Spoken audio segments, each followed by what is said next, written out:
Alrighty, well, I just left Walmart, my site-to-store pickup, and I'm using my new device, which I'm going to demonstrate now. This is a camera stabilizer.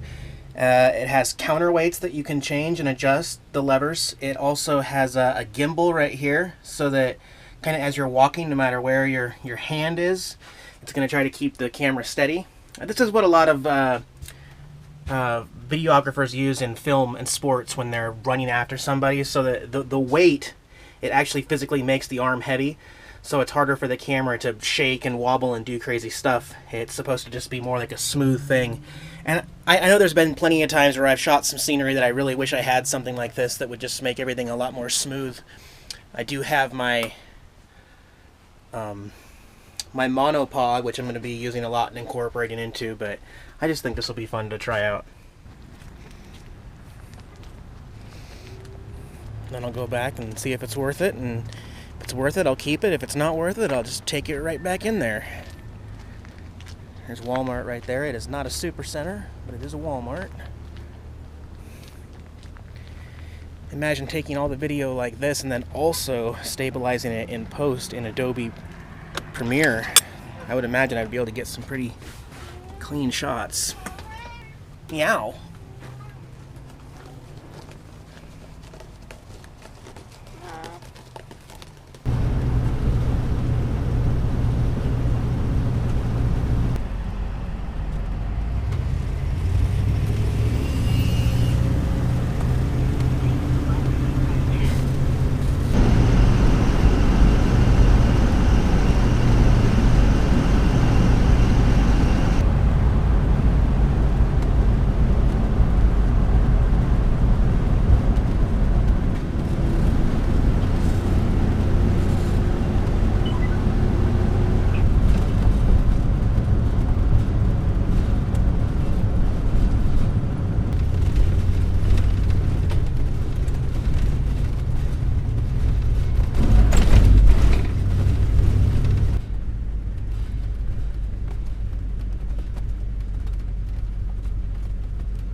We'll be going on a half-mile journey. There are 363 steps in the cave. We'll be gone about 45 minutes to an hour. There are low-hanging formations in the cave, so be careful.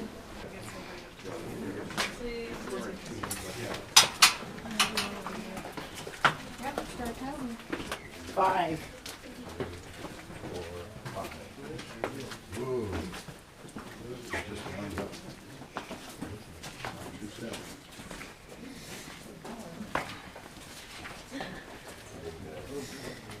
This is the entrance chamber. We're going to remain here for a few moments to let our eyes adjust to the light.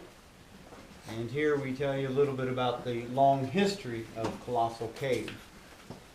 From about 800 AD to 1450 AD, the Hohokam Indians of the area used the cave. You notice up on the ceilings here, there's black sooty look. That's from their fires. And the trail of the smoke went out the entrance. Now if you look back at that gate we just came through, those top three horizontal bars, those are about the size of the original opening. No evidence of the cave being used until the late 1800s, when a local rancher by the name of Solomon Lick, who owned a hotel which is down now where our ranch headquarters are, he was out looking for stray cattle. Something attracted his attention to the gate, to the opening. Whether it was the air coming out or the smell of guano. Do you know what guano is? Droppings. Right. It's used in ammunition and explosives and mascara.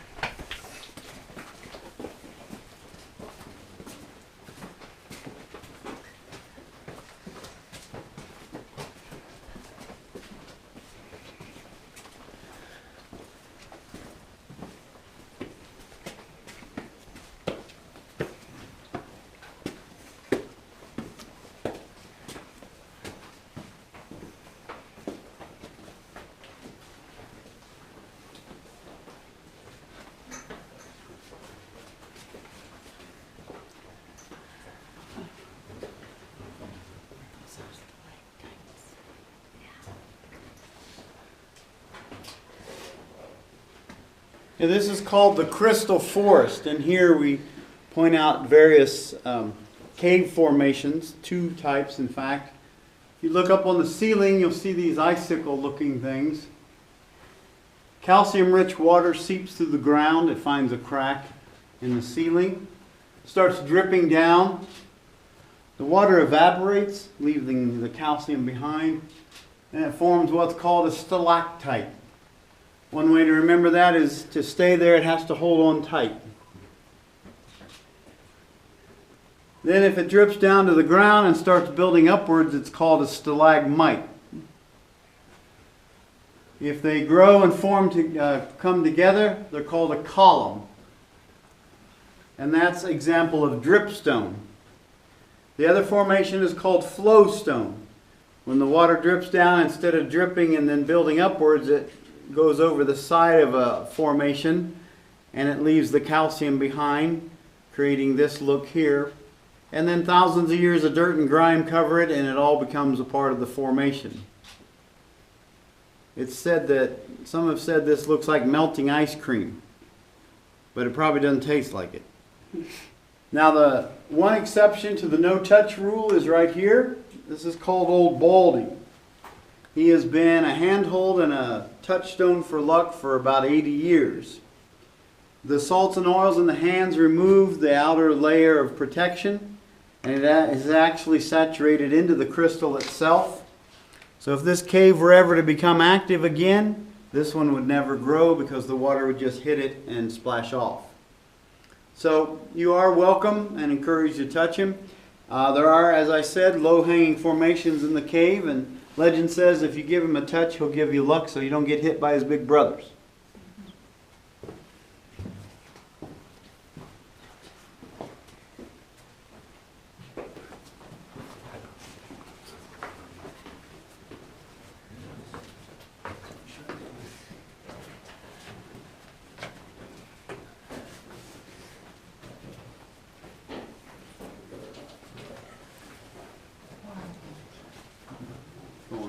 Okay, now we're at the back side of the Crystal Forest.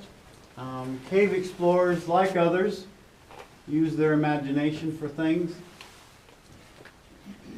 Frank Schmidt imagined that these small stalagmites here were elves going up the mountain to find their king and queen elf up there at the top. Weighs over 3,000 pounds.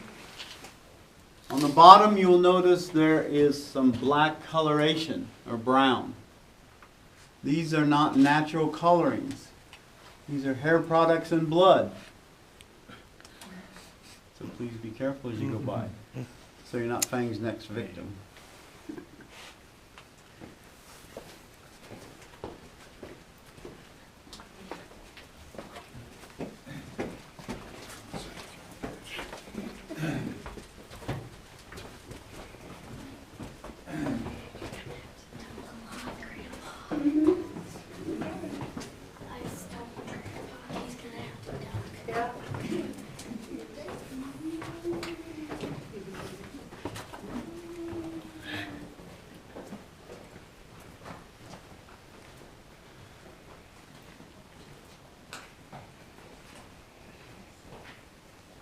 given its name from this formation right here. When the calcium-rich water drips down, normally forming stalactites or stalagmites, it sometimes goes around a domed object. It starts building up its deposits and then forming outward, making these ribbon-like look here. And some say it looks like a curtain or drapery, so therefore it's called the drapery. And it gives the room its name. Colossal Cave has a rather colorful history. It's known from 1880 to 1900 that local bandits used the cave as a hideout. One gang in particular, led by Josiah Smith and 3 other men, robbed the mail train at Pantano Station. And this story has all the elements of any great western. Could have starred John Wayne or Clint Eastwood or one of them. The bad guys rode off through the desert on horseback with the sheriff close behind. Pima County Sheriff Bob Leatherwood gave chase. The bandits came to that opening I told you of the cave up front, and they crawled through. Well, when the sheriff arrived, he started to think, if I crawl in there with a torch and there's 4 men with a gun, that just makes me a target. So he decided to wait outside for them. He figured they had to come out for food or water. He didn't know that there was a passageway here. They crawled for about 1/4 of a mile. And they came to what's called the back door of the cave. They went from there over to Wilcox into the corner saloon, and they started drinking and bragging and planning their next robbery. Meanwhile, the sheriff still camped out. Someone hears them bragging, making fun of the sheriff, rides over and tells the sheriff. Sheriff doesn't care to be made a fool of. He's been camping out there for 2 weeks. So he hightails it across the desert, goes to Wilcox, finds them in the corner saloon, confronts them. We have a real Wild West gunfight. 3 of the bad guys lay dead on the floor. They didn't have the gold with them, and the last one remaining, Phil Carver, was given a choice: give up the gold or go to prison. He chose prison. He went to Yuma Territorial Prison for 18 years, which probably would not have been a lovely place to be in the 1800s. Upon his release, he disappeared. No one really knows what happened to him. But later in time, 3 empty mail bags and a revolver was found in the cave. The bandits have made off with $72,000 in gold and coin. And any good legend, that can't be the end of it, right? There's got to be more. There was more than 3 mail bags stolen that day. So somewhere in our cave, it just might be mail bags of gold. The early explorers didn't have the advantage of handrails and paths and lights, so they had to find road signs along the way, something to identify where they were so they'd know how to maneuver through the cave. So we have a cave witch. Here's her eye, her wart on her cheek, her long nose, open mouth, 1 scraggly tooth, and she's taking a bite of a cookie. Now every witch has a certain kind of pet. What is that? Cat. Here's Shadow the cat. And she also has a buddy, Mr. Magoo. See his long nose? He's drinking from a steaming cup of coffee.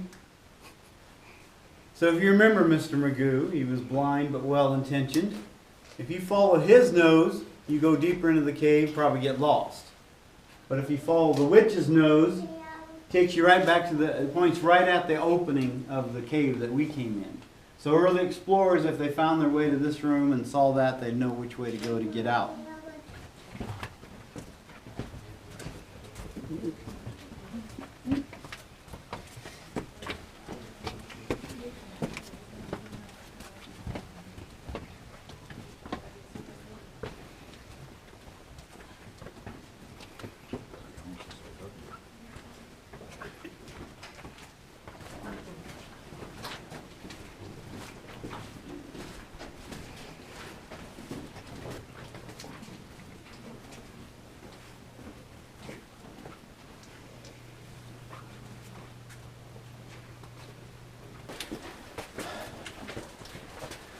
Oh, it's hot. Hope you had a good time. Thank you. Good.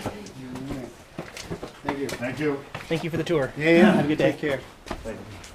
Hey guys, Jack's here, along with his human servant Eric. Thanks for watching our RB channel. If you like the video, give me a thumbs up below. Don't forget to watch all of our other videos. We got some great material out there. Subscribe to our channel so you can get the latest updates here on the road. Can you say hi?